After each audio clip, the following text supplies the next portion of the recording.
Hi, fourth grade friends. We're gonna jump into one more writing lesson for the week. Before we get started, as always, whoop, we've got our norms. You all are probably tired of seeing those by now.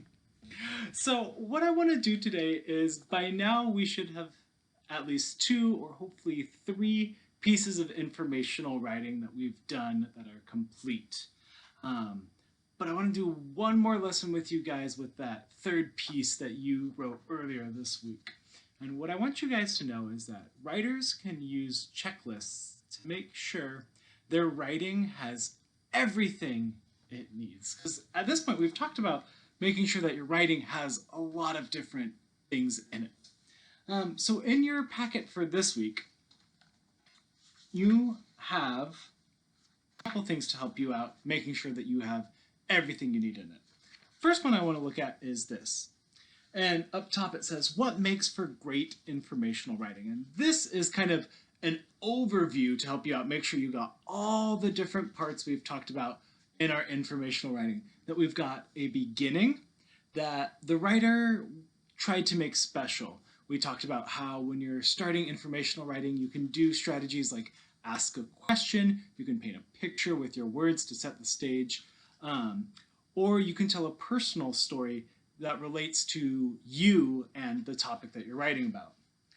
When you're writing about the different parts of your topic, you want to make sure that you're teaching your reader a lot about the topic. You're talking about different things about that topic. And as you're talking about different things, that you are using details like facts, numbers. You can even use some quotes or tips to really give your writing body to it and make sure that there's lots of details and that those details help the reader understand things that they might not understand if they didn't have those details. Then the last thing we're doing is we're making sure that the ending reminds readers about the big important ideas about your topic. So you can use that to make sure that you've got all the big different pieces in place with your writing. Oh, I forgot to mention too, when you're writing about your topic, remember that we said that for each page in your book, you're just going to want one thing on each page. So with my example, with my story about Chinese food, on one page I've got a page that's about different appetizers and entrees and desserts. On another page, I'm talking about chopsticks. On another page, I'm writing about how sometimes Chinese food can be spicy and how I like that. So each page has got its own smaller topic in the bigger topic that you're talking about. Now, we've talked about kind of big parts in our writing, but I also want to talk one more time about revising. Going back and checking our work and making sure that we've got everything all set up, things like grammar and spelling and all that. And I've been noticing something about some of the writing I've been getting. Here's a little example of a sentence that I got from somebody's writing. They were writing about dogs. And they said, dogs are called man's best friend for a reason. Human friends sometimes fight, but not a dog. And I really liked what the sentence was trying to say, but there's a problem. I want to see if you can figure out what that problem is. I'm going to read this sentence one more time, and while I'm doing that, I want you to be listening and see if you can identify what the problem is. Dogs are called man's best friend for a reason. Human friends sometimes fight, but not a dog. Did you hear it? The sentence is actually two sentences. Some of you remember what that's called? We've talked about it earlier this year. It's what's called a run-on sentence. A run-on sentence is when we have a sentence that is really two or even three or four sentences combined into one long sentence. And run-on sentences can be a little tricky, but they're also very simple to fix. So this week, as you're going through and rereading your writing, I want you to be looking specifically for anything that looks like this, any run-on sentences where you might have two or more ideas all crammed together in one dense sentence. And when you do find one, or if you do find one, what you can do is you can add in some punctuation and take two sentences, or take one big sentence and turn it into two sentences. So, dogs are called man's best friend for a reason. Boom, right there. That is the end of that first thought. That idea can stand on its own. It's one sentence. And then I'm going to need to do a little editing. I've added in a period.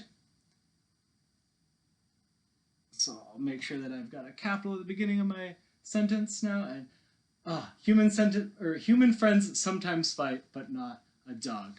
All right, now I've got 2 ideas in 2 sentences instead of 2 ideas crammed into 1 sentence. So with that in mind, you also have a new and improved editing checklist that you can use while you're revising your work this week. We're going to be looking for some specific things. Obviously, we want to end our sentences with punctuation and with correct punctuation. If you've got an exciting sentence, we should be seeing some exclamation points. If you're asking a question, you guys know you need to use a question mark. We're looking and making sure we're beginning each sentence with a capital letter. That's especially important if you're going through and finding run-on sentences and you've turned 1 long sentence into 2 shorter ones. Make sure that both of those have a capital after you've changed them. You're spelling correctly. You're using all those different tricks we've talked about with our spelling packets to make sure that you're spelling words as correctly as possible. You can even grab a dictionary to help you spell. You can grab somebody older who might help you spell check.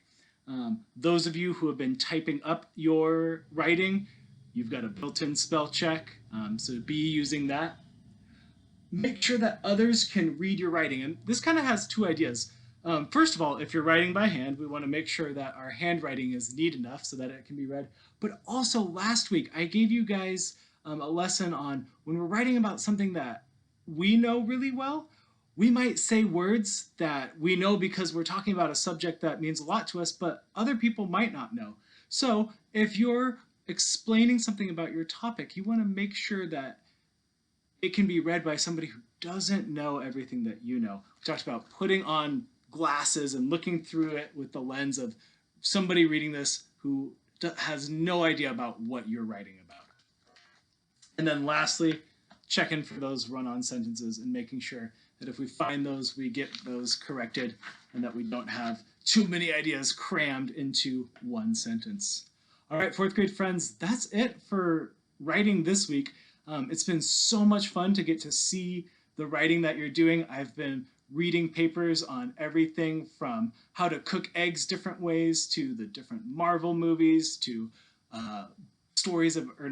informational books about horses.